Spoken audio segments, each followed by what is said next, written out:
جی السلام علیکم، آپ دیکھ رہے ہیں صدائے رمضان کی سحری ٹرانسمیشن اور میں ہوں آپ کی میزبان زریاب راجپوت۔ ماہ مبارکہ کا 9واں روز اور 9ویں روزے کی سحری کی طرف ہم بڑھ رہے ہیں۔ 10واں روز 10واں روز بسم اللہ الرحمن اتنی جلدی وقت الرحیم گزر رہا ہے۔ بسم اللہ الرحمن الرحیم الحمدللہ رب العالمین والصلاة والسلام علی سید الانبیاء والمرسلین۔ ناظرین کرام السلام علیکم ورحمۃ اللہ وبرکاتہ۔ صدائے رمضان کی سحر کی اسپیشل ٹرانسمیشن کے ساتھ حاضر خدمت ہے۔ آج 10 رمضان عشر رحمت کا آخری روزہ اور اس دن کو نسبت حاصل ہے ام المومنین حضرت خدیجۃ الکبریٰ رضی اللہ تعالی عنہا کے حوالے سے۔ آپ بہت ساری چیزیں جس نے سیرت پڑھ رکھی ہے وہ جانتے ہوں گے، بار بار ذکر کرنے سے اس شخصیت کا ادب، احترام، عقیدت دل میں اور بڑھتی ہے۔ اس لیے آج ہم عقیدتوں کا خراج ام المومنین حضرت خدیجۃ الکبریٰ کی بارگاہ میں پیش کرنے کی سعادت حاصل کریں گے انشاءاللہ۔ اور ہمارے ساتھ تشریف فرما ہے قبلہ علامہ مفتی محمد اشفاق مدنی صاحب، قبلہ محمد امانت رسول صاحب اور قبلہ علامہ حسن رضا باقر صاحب۔ السلام علیکم۔ آپ تمام احباب کا بہت شکریہ۔ حافظ ذیشان الہی سیالوی صاحب، غلام فرید چشتی صاحب، السلام علیکم، آپ کا بھی شکریہ۔ اور ہمارے ساتھ بہت ہی ممتاز قاری جناب قاری ظفر علی سیالوی صاحب تشریف فرمائے۔ السلام علیکم قاری صاحب۔ آغاز کرتے ہیں تلاوت کلام رحمان سے۔ اعوذ باللہ من الشیطان الرجیم،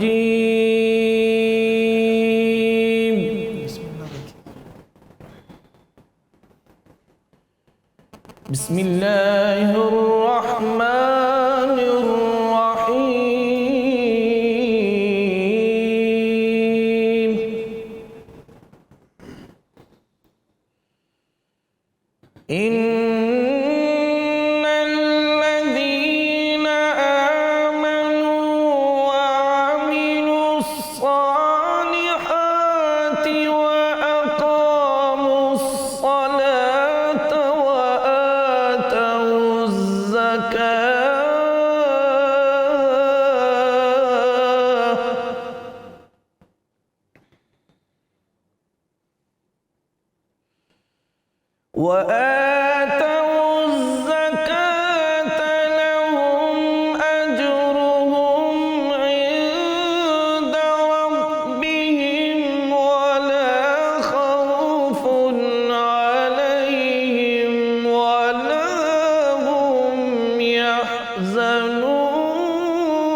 فَإِن لَّمْ تَفْعَلُوا فَأْذَنُوا بِحَرْبٍ مِّنَ اللَّهِ وَرَسُولِهِ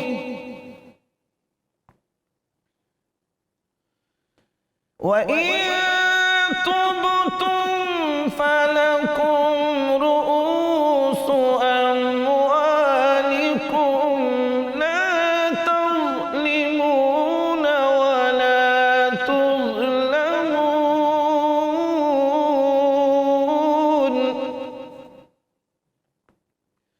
لَا تظلمون ولا تظلمون صدق اللہ العظیم۔ جزاک اللہ۔ قاری ظفر علی سیالوی صاحب تلاوت کلام رحمان کا شرف حاصل کر رہے تھے۔ سورہ بقرہ کی آیات 277، 278 اور 279، 3 آیات کی تلاوت کا شرف حاصل کیا، جس کا ترجمہ ہے کہ بے شک وہ جو ایمان لائے اور اچھے کام کیے اور نماز قائم کی اور زکوٰۃ دی ان کا انعام ان کے رب کے پاس ہے اور نہ انہیں کچھ اندیشہ ہو نہ کچھ غم۔ اے ایمان والو، اللہ سے ڈرو اور چھوڑ دو جو باقی رہ گیا ہے سود، اگر مسلمان ہو۔ پھر اگر ایسا نہ کرو تو یقین کر لو اللہ اور اللہ کے رسول سے لڑائی کا، اور اگر تم توبہ کرو تو اپنا اصل مال لے لو، نہ تم کسی کو نقصان پہنچاؤ نہ تمہیں نقصان ہو۔ آج کی اللہ العظیم نے مایا آج کی حدیث مبارکہ حضور نبی کریم صلی اللہ علیہ وآلہ وسلم کا ارشاد پاک ہے۔ حضرت معاذ بن جبل رضی اللہ تعالیٰ عنہ سے روایت ہے کہ وہ کہتے ہیں کہ میں ایک مرتبہ سفر میں حضور نبی کریم صلی اللہ علیہ وآلہ وسلم کے ہمراہ تھا۔ ایک روز چلتے چلتے میں آپ صلی اللہ علیہ وآلہ وسلم کے قریب ہوا اور عرض کی کہ یا رسول اللہ، مجھے ایسا عمل بتائیے جو مجھے جنت میں داخل کر دے اور جہنم سے دور کر دے۔ حضور نبی کریم صلی اللہ علیہ وآلہ وسلم نے ارشاد فرمایا کہ تو نے مجھ سے بہت بڑی بات کا سوال کیا، البتہ جس کے لیے اللہ آسان فرما دے اس کے لیے آسان ہے۔ اللہ کی عبادت کرو، اس کے ساتھ کسی کو شریک نہ ٹھہراؤ، نماز قائم کرو، زکوٰۃ ادا کرو، رمضان کے روزے رکھو اور بیت اللہ شریف کا حج کرو۔ پھر فرمایا کیا میں تمہیں نیکی کے دروازے نہ بتلا دوں؟ روزہ ڈھال ہے، صدقہ گناہوں کو بجھا دیتا ہے، مٹا دیتا ہے، جیسے پانی آگ کو بجھاتا ہے۔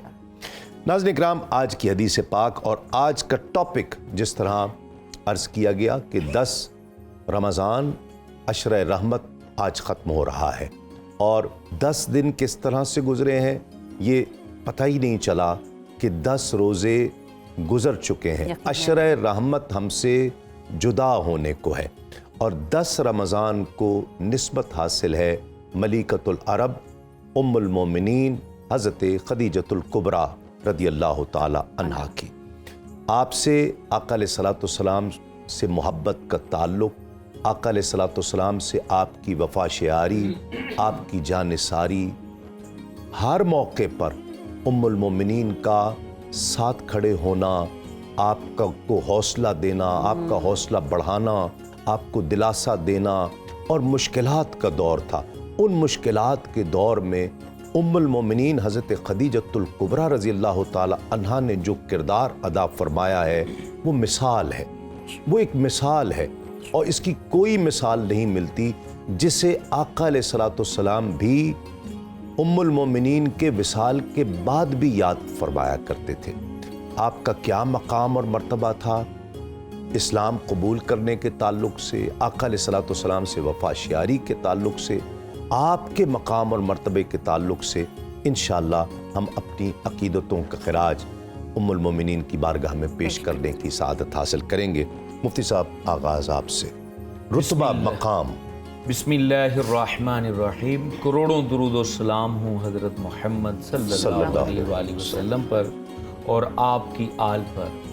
آج جس ہستی کا ذکر ہم اپنی اس محفل میں کر رہے ہیں، یہ وہ عظیم الشان خاتون ہے کہ ان کا ذکر کرتے ہوئے اگر زبان کو تسنیم کے پانی سے دھویا جائے اور لفظوں کو مشک و عنبر سے تر کر لیا جائے تو پھر ان کی بات کی جائے، کیونکہ یہ وہ ہستی ہیں کہ جن سے حضور فخر عالم جان رحمت علیہ الصلوۃ والسلام کے دل کو قرار ملا کرتا، اور یہ وہ ہستی ہیں جنہوں نے اپنا تمام سکھ سکون حضور کے قدموں میں قربان کر دیا، اور یہ وہ ہستی ہیں جب فاران کی چوٹیوں سے توحید کا پیغام بلند ہوا اور ہر طرف خاموشی چھائی ہوئی تھی، یہ وہ شخصیت تھی جن کی زبان پر کلمہ توحید جاری ہوا تھا، اور یہ وہ شخصیت ہیں کہ جن کو اللہ رب العالمین نے خصوصی سلام بھیجا تھا۔ حضور فخر عالم صلی اللہ علیہ وآلہ وسلم جب غار حرا میں اللہ رب العالمین کی عبادت میں مصروف رہتے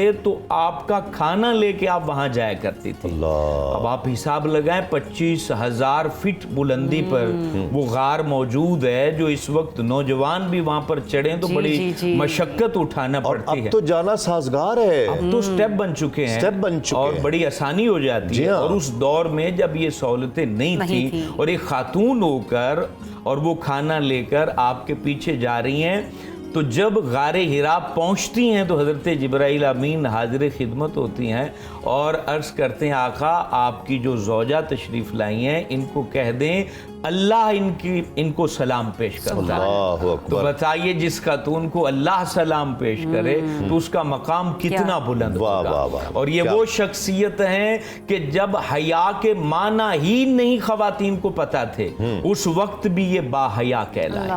جب تقوی کی خبر نہ تھی اس وقت بھی یہ طاہرہ کہلائیں. جب ہر طرف جو ہے اوریانی اور فحاشی عام تھی اس وقت بھی یہ تجارت بھی کرتی تھی اور گھر کے اندر بھی رہتی تھی. اور جب جو ہے کسی کے آگے ہاتھ پھیلانا جو ہے وہ معیوب نہ سمجھا جاتا تھا اس وقت بھی یہ اپنی کمائی کھاتی بھی تھی اور کھلاتی بھی تھی.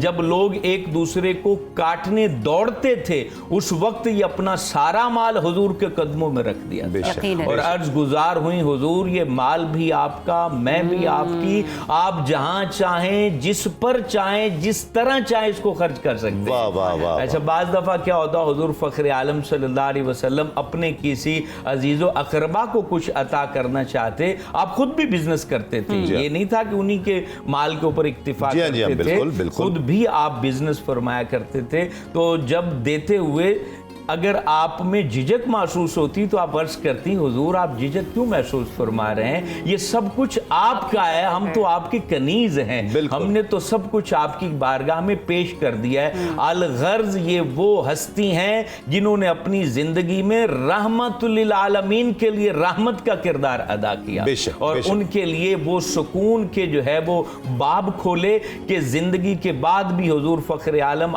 آخری وقت تک یہ کہا کرتے تھے مجھے جو سکون خدیجۃ الکبریٰ سے ملا ہے کسی اور سے. واہ واہ واہ. قبلہ سب سے پہلے اسلام لانے والی شخصیت, جی یعنی یہ بھی ایک اعزاز ہے جو ام المومنین کے حصے میں آیا. پھر ان چند ہستیوں میں سے آپ کا بھی شمار ہوتا ہے کہ جنہوں نے اسلام لانے سے پہلے بھی کبھی کوئی کسی بتوں کی پوجا نہیں کی, اس میں شمار ہوتا ہے. حضرت سیدہ خدیجۃ الکبریٰ رضی اللہ تعالیٰ عنہا کا جو سب سے خوبصورت ایک لقب ہے جس سے آپ کو پکارا جاتا ہے وہ ہے محسنہ اسلام. بے شک کہ اسلام پر آپ کے بڑے احسانات ہیں, اس لیے کہ رسول اللہ صلی اللہ علیہ وسلم کو نکاح سے پہلے جب ابھی پیغام نہیں بھیجا تھا تجارت کے لیے آپ کو بھیجا اور رسول اللہ صلی اللہ علیہ وسلم تجارت کے لیے تشریف لے گئے تو آپ کی جو صداقت اور امانت تھی اس کو دیکھ کر یعنی جب آپ کے ساتھ غلام واپس آئے تو حضرت خدیجہ نے پوچھا کہ بھئی رسول اللہ صلی اللہ علیہ وسلم محمد کا کیا طریقہ ہے محمد بن عبداللہ کا. تو خود غلاموں نے بتایا کہ بھئی آپ اس طرح صادق اور امین ہیں, بلکہ رسول اللہ صلی اللہ علیہ وسلم جب تجارت پر آپ گئے تھے تو آپ نے واضح طور پر کہا تھا کہ دیکھو بھئی میں اپنے مال کے بارے میں کوئی بڑھا چڑھا کے بات نہیں کروں گا, یہ سب کچھ تمہارے سامنے, دیکھ لو, خریدنا ہے تو خرید لو. تو رسول اللہ کی یہ تجارت تھی بالکل جسے ہم کہتے ہیں صاف اور شفاف, اور یہ رسول اللہ کا کردار تھا کہ جس کے بعد سیدہ خدیجۃ الکبریٰ رضی اللہ تعالیٰ عنہا نے پھر اپنی سہیلی کے ذریعے سے آپ کہہ لیجئے یا اپنے بڑوں کے ذریعے سے جو بھی طریقہ اختیار کیا گیا تو نکاح کا پیغام رسول اللہ تک پہنچایا. تو پھر جو نکاح ہوا حضرت ابو طالب نے نکاح پڑھایا اور پھر اس میں جو شکے ہیں وہ بھی توحید پر ہی مبنی ساری تعلیم اس کے اندر موجود ہے. رسول اللہ صلی اللہ علیہ وسلم کے خاندان کی جو ایک عظمت ہے آپ کے قبیلے کی, آپ کی قوم کی, اس کا بھی بیان اس کے اندر ہے. اور اسی طرح انبیاء علیہ السلام جیسے حضرت ابراہیم, حضرت اسماعیل ہیں, ان کا بھی ذکر ہے. تو نکاح کی وہ ایک پوری روایت اور بہت اچھے طریقے سے اس کو ادا کیا گیا. حق مہر کا بھی تقرر ہوا. تو حضرت خدیجہ الکبریٰ رضی اللہ تعالیٰ عنہا یعنی رسول اللہ صلی اللہ علیہ وسلم نے جب اعلان نبوت فرمایا تو یہ تقریباً کوئی 15 سال کا عرصہ بنتا ہے. تو 15 سال کے عرصہ میں سیدہ خدیجۃ الکبریٰ رضی اللہ تعالی عنہا کہ جو عرب کی مالدار خاتون تھیں، یعنی ان کے بارے میں صحابہ یہ بیان کرتے ہیں کہ ہم خدیجہ کے جو تجارتی اونٹ ہوتے تھے وہ ہم گنتے گنتے سو جاتے تھے، اللہ اور جب ہماری آنکھ کھلتی تھی تو ابھی وہ اونٹ جا رہے ہوتے تھے۔ اللہ یعنی اکبر۔ اتنا مال حضرت خدیجہ کا تھا جو تجارت کے لیے جاتا تھا۔ تو وہ مال رسول اللہ صلی اللہ علیہ وسلم کے ساتھ جب آپ کا نکاح ہوا، وہ 15 سال وہ بھی تجارت کے گزرے، اور مفتی صاحب نے بڑی اچھی بات کہی کہ رسول اللہ صلی اللہ علیہ وسلم نے بھی تجارت فرمائی، یعنی اس پر بھی رسول اللہ کی جو معاشی زندگی، اس پر بھی ایک موضوع گفتگو ہونی چاہیے، اس لیے کہ لوگ یہ سمجھتے ہیں کہ شاید اس طرح ہی وقت گزرتا رہا، نہیں، آپ صلی اللہ علیہ وسلم نے، حضرت خدیجہ کا مال تھا تو آپ نے تجارت بہت اچھے طریقے سے کی، دانش مندی سے اور فراست کے ساتھ آپ لے کر چلے۔ جب آپ مدینہ تشریف لائے تو وہ تھوڑا سا ہی عرصہ بنتا ہے جو مہمان نوازی ہوئی، اس کے بعد رسول اللہ صلی اللہ علیہ وسلم نے پھر بکریاں بھی رکھیں، پھر آپ نے تجارت بھی کی، اور آپ نے دیگر معاملات آپ کے ساتھ چلتے رہے۔ تو یعنی کہ یہ بھی ہمارا جو خاص طور پہ جو علماء ہیں، طلباء ہیں، ان کو اس کا علم ہونا از حد ضروری ہے کہ رسول اللہ نے تجارت بھی فرمائی۔ تو حضرت خدیجۃ الکبریٰ رضی اللہ تعالی عنہا کا 15 سال کا جو عرصہ بنتا ہے وہ رسول اللہ صلی اللہ علیہ وسلم کے ساتھ جس طرح گزرا، جانثاری اور محبت کے ساتھ۔ دیکھیے حضرت خدیجۃ الکبریٰ رضی اللہ تعالی عنہا کی شخصیت کے بارے میں ایک بات کہتا ہوں کہ جب میں نے، چونکہ مسلمان تو ان شخصیات سے بچپن سے واقف ہوتا ہے، آنکھ کھلتی ہے تو کانوں میں یہی آوازیں پڑتی ہیں، انہی شخصیات کے بارے میں ہم اپنے گھروں میں سنتے آئے، صحابہ صحابیات اہل بیت کے بارے میں، پھر خود بھی پڑھا، تو حضرت خدیجہ کے بارے میں ایک سافٹ امیج بنتا ہے انسان کے ذہن میں کہ وہ بہت ہی ایسا لگتا ہے جب کتابیں پڑھ کر کہ آپ بہت ہی دانش مند خاتون تھیں، اور خاموش رہنے والی، حالات پر گہری نظر رکھنے والی، بہت فہم و فراست والی، اور حقیقت تک جسے ہم تعویل احادیث کہتے ہیں کہ باتوں کی تہ تک اتر کر کہ رسول اللہ صلی اللہ علیہ وسلم کا آخر انہوں نے ساتھ دیا، تو 15 سال انہوں نے مطالعہ کیا، دیکھا آپ کی زندگی حیات مبارکہ کو، پھر آپ کے ساتھ وہ کھڑی ہو گئی۔ 25 سال اعلان نبوت سے پہلے 15 سال اعلان نبوت سے پہلے، اعلان نبوت تک 15 سال۔ علامہ صاحب، اگر ہم لوگ بات کریں آپ رضی اللہ تعالیٰ عنہا کی زندگی کے حوالے سے، تو مثالی دور تھا، مثالی ایک عرصہ تھا جو آپ نے بیوی کی حیثیت سے آپ سرکار صلی اللہ علیہ وسلم کے ساتھ گزارا ہے۔ یہی وجہ ہے کہ تمام ازواج میں حضور اکرم صلی اللہ علیہ وسلم کو ان پر سب سے زیادہ ناز تھا۔ رسول اللہ کی نظر سے دیکھیں تو آپ رضی اللہ تعالیٰ عنہا کا رتبہ کیا تھا؟ بسم اللہ الرحمن الرحیم۔ اب دیکھیے، اگر قرآن مجید کی ایک آیت کے آئینے میں دیکھیں، وَوَجَدَكَ عَائِلًا فَأَغْنَىٰ، کہ جو رسول اللہ صلی اللہ علیہ وسلم کو خطاب ہو رہا تھا کہ جب اللہ نے آپ کو تہی دست پایا تو آپ کو غنی کر دیا، تو مفسرین نے اس آیت کی تفسیر میں بھی جناب خدیجۃ الکبریٰ سلام اللہ علیہا کی طرف اشارہ فرمایا ہے۔ اور پھر اگر روایات کے آئینے میں دیکھیں تو رسول اللہ صلی اللہ علیہ وآلہ وسلم کے ایک حدیث مبارکہ آپ نے فرمایا، خیر نسائها و مریم و خیر نسائها خدیجہ، کہ جناب مریم اپنے زمانے کی بہترین خاتون تھی، اور اسی طرح جناب خدیجۃ الکبریٰ سلام اللہ علیہا اپنے زمانے کی بہترین خاتون تھی۔ اور پھر جیسا کہ حاکم نیشاپوری نے المستدرک علی الصحیحین میں یہ روایت لکھی ہے کہ ایک روز رسول اللہ صلی اللہ علیہ وآلہ وسلم صحابہ کرام کے ساتھ تشریف فرما تھے، تو آپ نے زمین پر 4 خط کھینچے، تو پھر آپ نے صحابہ کرام سے فرمایا کہ جانتے ہو یہ کیا ہے؟ انہوں نے کہا یا رسول اللہ آپ زیادہ بہتر جانتے ہیں۔ تو آپ نے فرمایا یہ جو میں نے 4 خط کھینچے ہیں یہ گویا وہ 4 مستورات کہ جو جنت میں تمام خواتین سے افضل ہوں گی، کہ ایک جناب فاطمہ سلام اللہ علیہا، جناب خدیجۃ الکبریٰ سلام اللہ علیہا، جناب آسیہ بنت مزاحم جو فرعون کی زوجہ تھی، اور جناب مریم بنت عمران سلام اللہ علیہا۔ اور پھر اسی طرح جیسا کہ اشارہ کیا گیا کہ جبرائیل فرش پر بھی آئے، اور اس وقت رسول اللہ سے فرمایا کہ ان اللہ یقرئ خدیجۃ السلام، کہ اللہ جناب خدیجہ پر سلام بھیج رہا سبحان ہے، اللہ۔ یعنی یہ سلام اللہ علیہ بی بی ہے کہ اللہ جناب خدیجہ پر سلام بھیج رہا ہے۔ تو اس کے بعد جناب خدیجہ کو جب رسول اللہ نے یہ بتایا تو آپ نے فرمایا ان اللہ والسلام، کہ بے شک جو سلام ہے وہ اللہ کی ہی ذات ہے، اور پھر کہ وعلی جبریل السلام، اور اسی طرح جناب جبرائیل پر سلام ہو، وعلیک السلام ورحمۃ اللہ وبرکاتہ، اور اے سید الانبیاء آپ پر سلام ہو، اللہ کی رحمتیں اور برکتیں نازل ہوں۔ اور پھر جب رسول اللہ معراج پہ گئے تو وہاں پر بھی اللہ نے جناب جبرائیل علیہ السلام سے فرمایا کہ سید الانبیاء سے بتائیے کہ میں نے یہاں جنت میں جناب خدیجۃ الکبریٰ سلام اللہ علیہا کے لیے ایک موتیوں کا محل تیار کیا، واہ واہ واہ واہ۔ یعنی دنیا میں ہی انہیں یہ بشارت دے دی گئی۔ یعنی ہم جیسا گناہگار تو صرف دعائیں کرتا ہے کہ اللہ ہمیں جنت میں محلات عطا کرے، لیکن جناب خدیجۃ الکبریٰ سلام اللہ علیہا کی جو قربانیاں تھیں اس وجہ سے دنیا میں ہی انہیں بتا دیا گیا رسول اللہ کے ذریعے کہ اللہ نے ان کے لیے ایک محل موتیوں کا تیار کیا ہوا ہے۔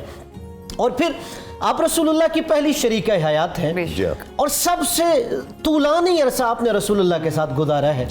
اور پھر ایک اہم انفرادیت جو ہمیں نظر آتی ہے، جب تک آپ رسول اللہ کے عقد میں رہیں رسول اللہ نے کسی کے ساتھ عقد نہیں فرمایا۔ یہ اس پر تو تفصیل سے ہم بات بھی کریں گے، اس موضوع پر بھی خاص طور پر کلام شامل کر لیتے ہیں۔ غلام فرید چشتی ہمارے ساتھ تشریف فرمائیں، بسم اللہ۔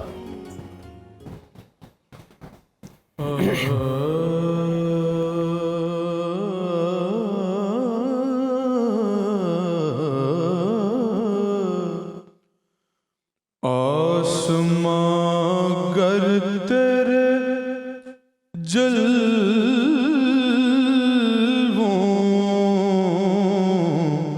کا نظارہ کرتا، آسماں گر تیرے جلووں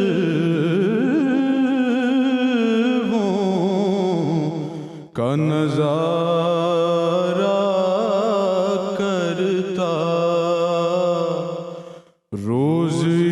چاند تصدق میں اتارا کرتا، سرسرے دشت مدینہ جو کرم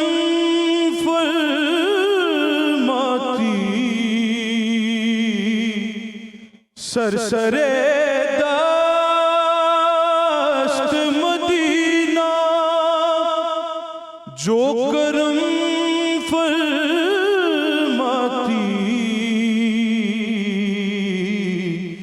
کیوں میں افسردگی بخت کی پرواہ کرتا، کیوں میں افسردگی بخت کی پرواہ کرتا، چھپ گیا چاند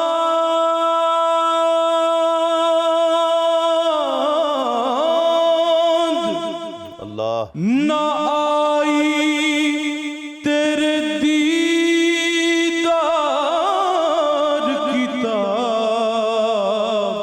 چھپ گیا چاند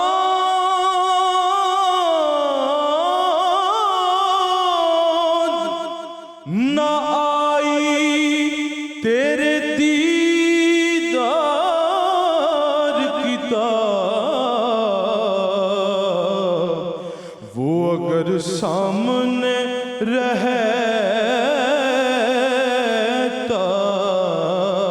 بھی تو سجدہ کرتا، وہ اگر سامنے رہتا بھی تو سجدہ کرتا، دھوم ذروں